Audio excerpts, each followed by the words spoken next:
Assalamualaikum warahmatullahi wabarakatuh. Perkenalkan, nama saya Raisa Putri dengan NIM akhir 071 dari Fakultas Ilmu Sosial dan Ilmu Politik, jurusan Ilmu Pemerintahan, kelas 3D. Dalam video kali ini izinkan saya untuk memberikan tanggapan dari jawaban para audiens tempo hari pada mata kuliah MPS kualitatif. Sebelumnya pertanyaan yang di-highlight itu kan ada pada soal presentasi mengenai pendekatan naratif, di mana dalam pendekatan naratif itu dipertanyakan bagaimana sih kita sebagai seorang peneliti itu tetap memberikan interpretasi kita tapi dengan tidak mendistorsi suara asli dari partisipan. Lalu juga gimana, apakah naratif itu bisa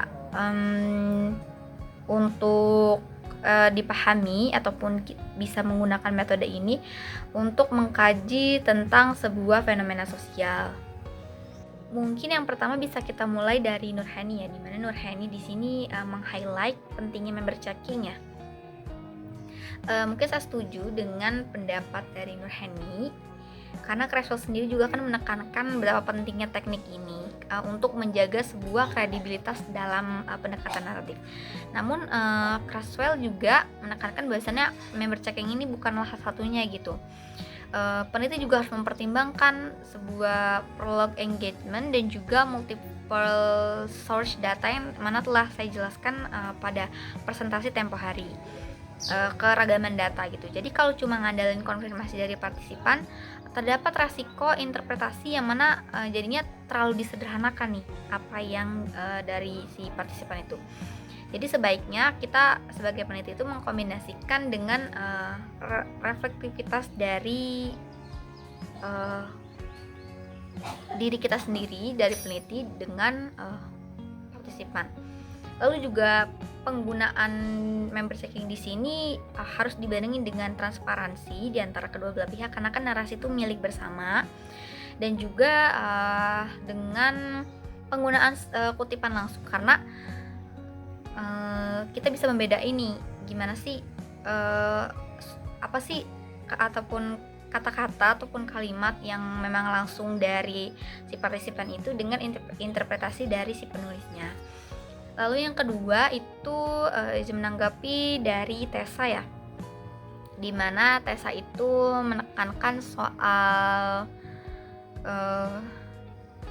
sama ya member checking juga dengan menekankan pentingnya reflektivitas. Lalu menurut Tessa juga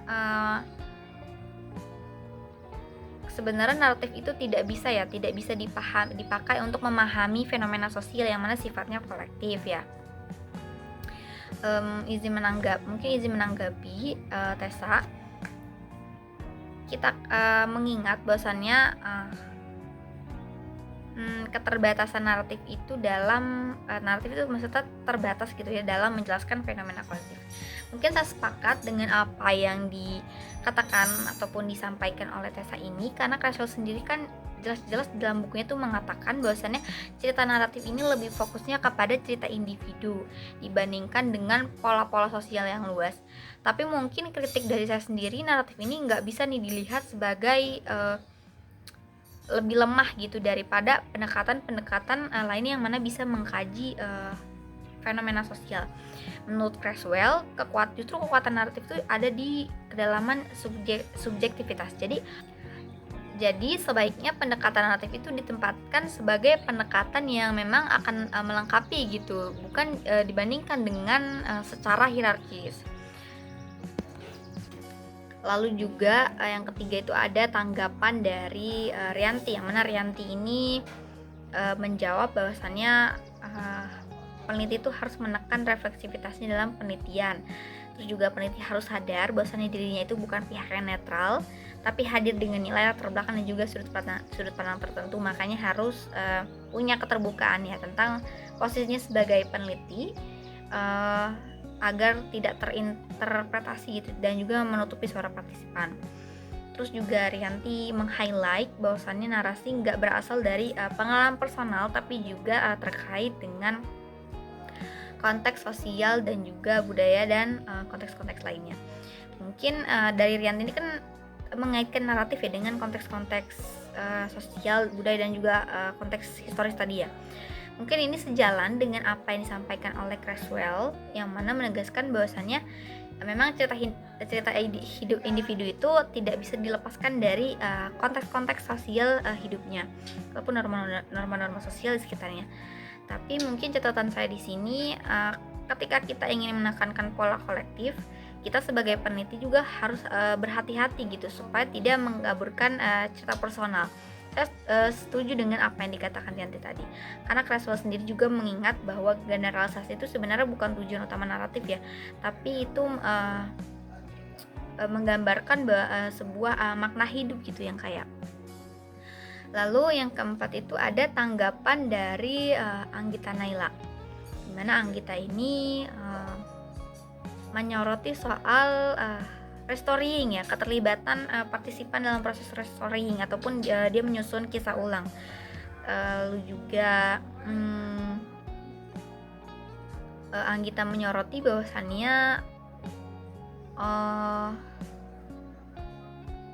cerita itu tidak lahir dari sendirian ya, tapi terbentuk dari interaksi dan juga peran sosial dan budayanya.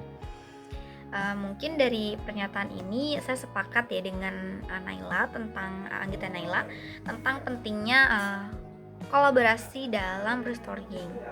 Creswell sendiri juga kan menulis bahwasannya proses naratif itu adalah upaya bersama ya di antara peneliti dengan partisipan, di antara kedua belah pihak itu, seperti yang tadi sudah saya sampaikan. Jadi ada transparansi di antara kedua belah pihak, lalu juga ada kolaborasi gitu.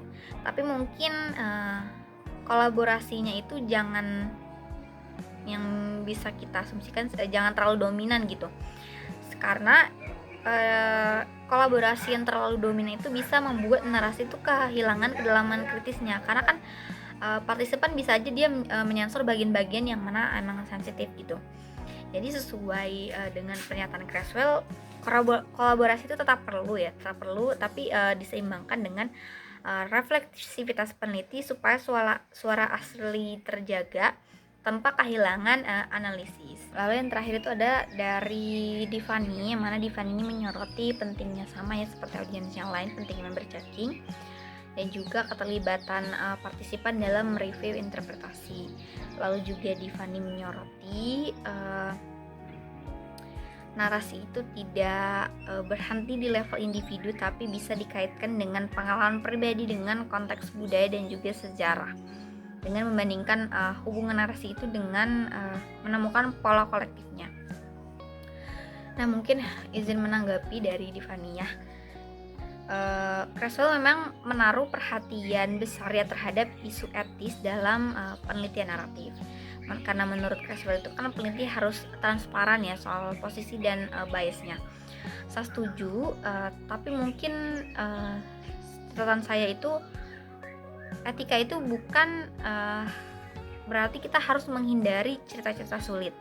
Creswell justru menyebut bahwasannya kan pentingnya untuk menghadirkan narasi yang utuh, termasuk konflik ataupun pengalaman pahit yang dialami oleh partisipan, karena dari situlah tuh sebuah makna itu bisa terbentuk.